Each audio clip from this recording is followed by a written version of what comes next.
Welcome, welcome. Welcome back to another discussion with Dena. I am your host. Let's talk about what is going on with the southern border. Is there about to be a civil war with Texas?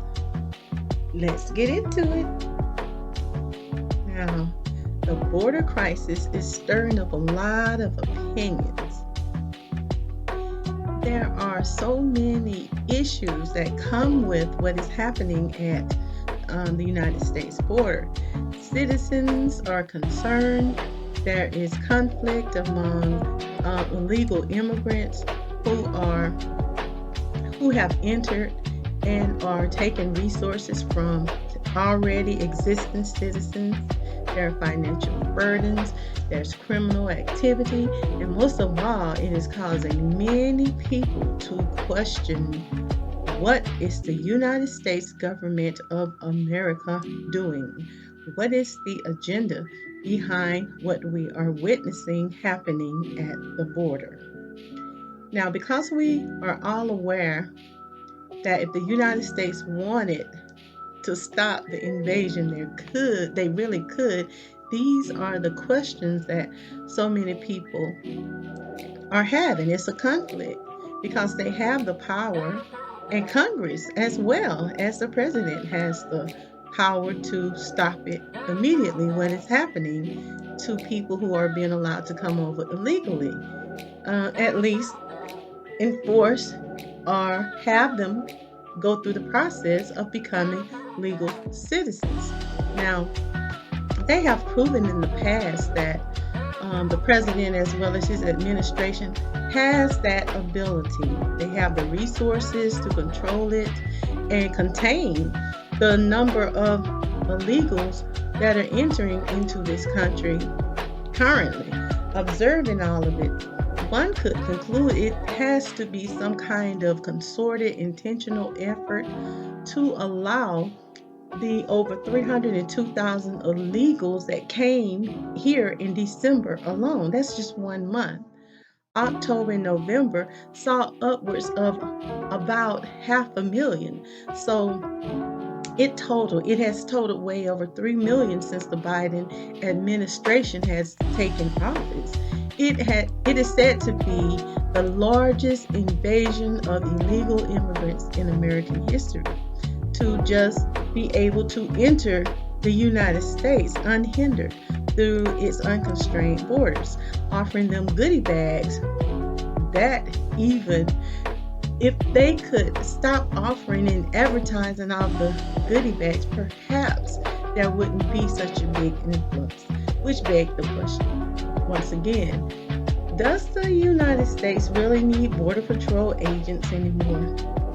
Because I'm not understanding what their job is and exactly how many illegal are actually vetted before they are just turned loose in our neighborhoods. I mean, that's to me an important question to find out who it is that we are releasing here, because I have seen so many videos on social media where people take their cameras and walk around their neighborhoods and standing on street corners in the hood all day long, or just immigrants that people have just released into the community, and they're not doing anything, nothing. They're just standing, hanging around.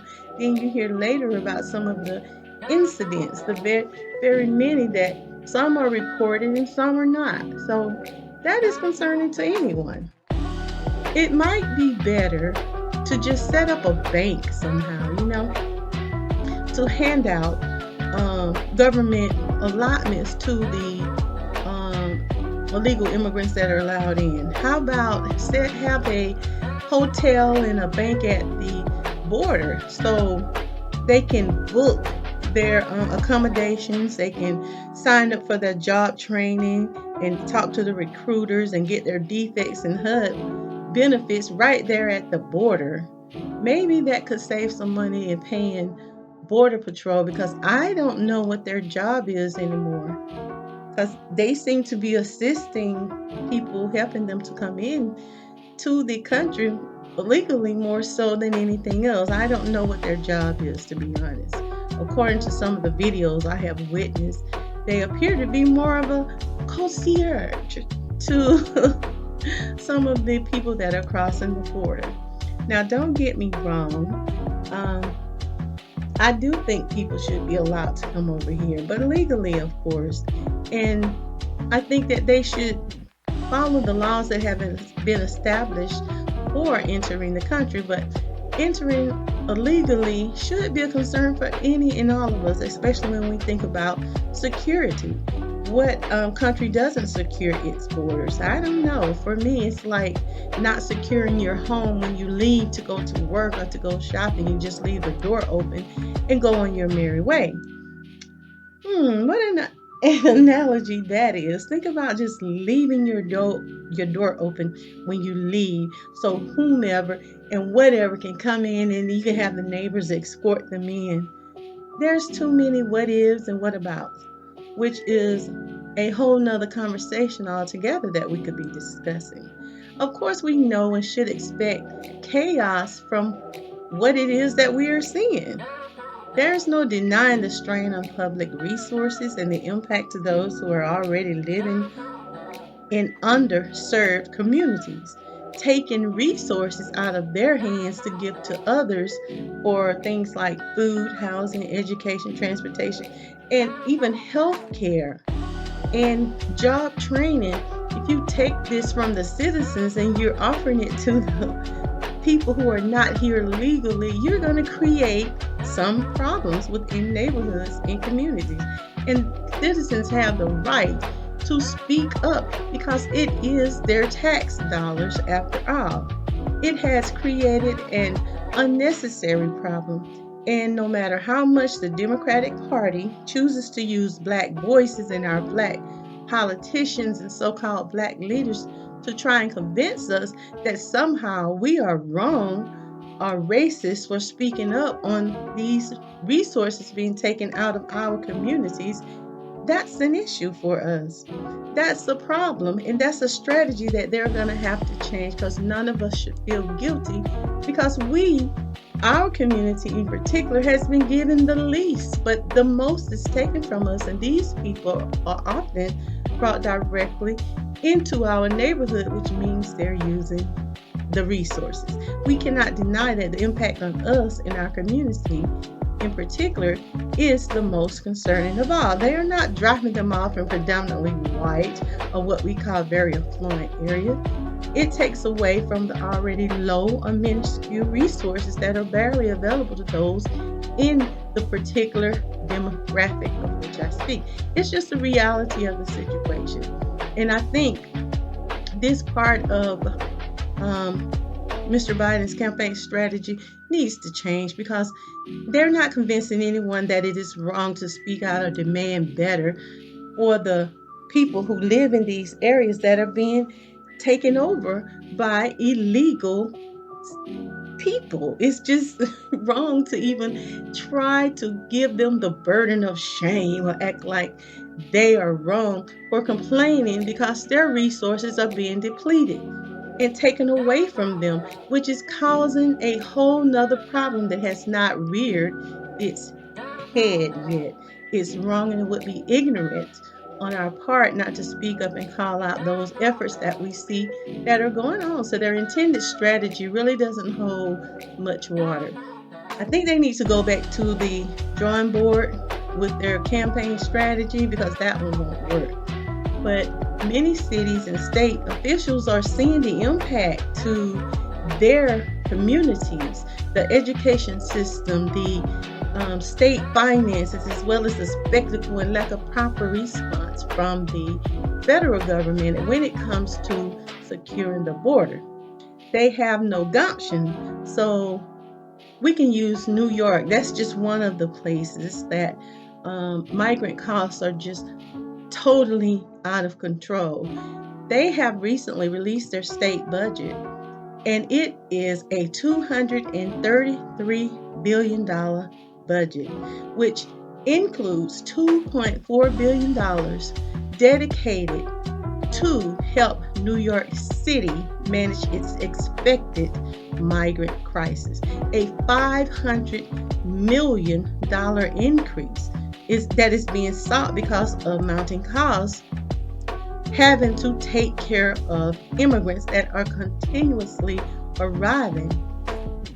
They have to pay for their shelter, they have to pay for their case management, they have to provide medical and legal. We don't get medical and legal for free. No, employment related service, education. I mean, who helped create this unnecessary crisis? I saw it happening when this administration came into office, and I was trying to sound the alarm, but it was evident that this was going to cause some chaos, and we are seeing what was sowed is being reaped. And who is responsible for coming up with a practical application to protect and control the influx of illegal people through America's borders? Now, there are some seeking to find solutions and are willing to use resources to do what elected government officials have not been able to do in Washington. One such state is Texas. Texas has taken the initiative to control and try and secure southern borders that surround them, connecting them to Mexico. This is a conflict that we're seeing all over the media, and it is between the federal government and Texas. Now, they put up the barbed wires around that border, and I even see one guy say, "We got this." So if we have people and an administration that says, "I have no solution, I have no way to solve this," and you have states that say, "Well, okay, we have a solution, we can solve it here," I don't see nothing wrong with that, because it means that we have people in place in the federal government that just don't want to or choose not to do what it is they know must be done to prevent this complete invasion. And it's just weighing on the resources. So what Governor Abbott did, he put up razor wire and he installed it around the border in Texas. I even see when he put these little buoy-like things out in the water. I remember they said he needed to take it down. But he installed these razor wire, and he has National Guard along the Rio Grande. And Texas, it's a blockade that they put up. And at one point there were shipping containers too that prevented people from crossing into the United States illegally. Now, the Biden administration quickly took the matter to the Supreme Court, who ruled in favor of the Biden administration, which makes no sense to me. But Texas Governor Greg Abbott said he will continue to defend his state's borders despite the 5-4 Supreme Court order that the U.S. Border Patrol can take down the razor wire. Abbott announced he will defy that order, and he has even invoked the invasion clause, which is a loophole in the U.S. and Texas Constitution that likens migrants to a public foreign enemy, which he believes it gives him the right to enforce border security and immigration matters. And he argues, this is his argument, that he's arguing with the federal government. In other words, they're not doing nothing. He has the ability, and he's using the resources that are there to try and get this under control. Somebody needs to do something. But as a result, many people are fearing that this may lead to a civil war with Texas regarding the illegal crisis. Now, there have been governors from 25 other states that have signed a statement supporting Texas Governor Greg Abbott. Alabama, Alaska, Arkansas, Florida, Georgia, Idaho, Indiana, Iowa, Louisiana, Mississippi, Missouri, Montana, Nebraska, Nevada, New Hampshire, North Dakota, Ohio, Oklahoma, South Carolina, South Dakota, Tennessee, Utah, Virginia, West Virginia, Wyoming. Now, Vermont Governor Phil Scott is the only Republican governor who did not sign onto a statement that says they have full support of what Abbott is doing. Now, a convoy of trucks are expected to make their way to the southern border.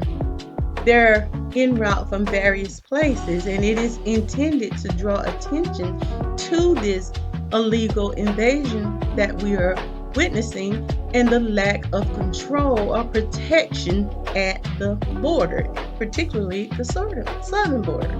So it is being called the Take Our Border Back Convoy. And they have planned a rally for this Saturday, February the 3rd. This convoy is expected to convene at that planned rally. There has been media coverage of what is happening, and some people are being fearful. Some people are using this as a political opportunity, and some are saying it's just grandstanding. I don't think we're going to get much from it. But what I am also noticing, and I think is something that needs to be done, people are questioning Mayorkas, who is the secretary. He's in charge of immigration. They have set up impeachment hearings for Secretary Mayorkas, and they're charging him with failure to enforce U.S. immigration policies and high crimes and misdemeanors. Now, House Republicans plan to mark up 2 articles of impeachment against Mayorkas, and if nothing else, I think he needs to explain what his strategy is for this migrant crisis. We need a clear understanding of what it is that he's doing. Otherwise, we would say that it appears that he lacks the ability to do diligence in this particular area. He's not doing a very good job from many people's point of view. So it is something that we should be keeping our eyes on, because there are so many citizens here who are already in desperate need. And when we have this kind of crisis, it is taking resources away from them.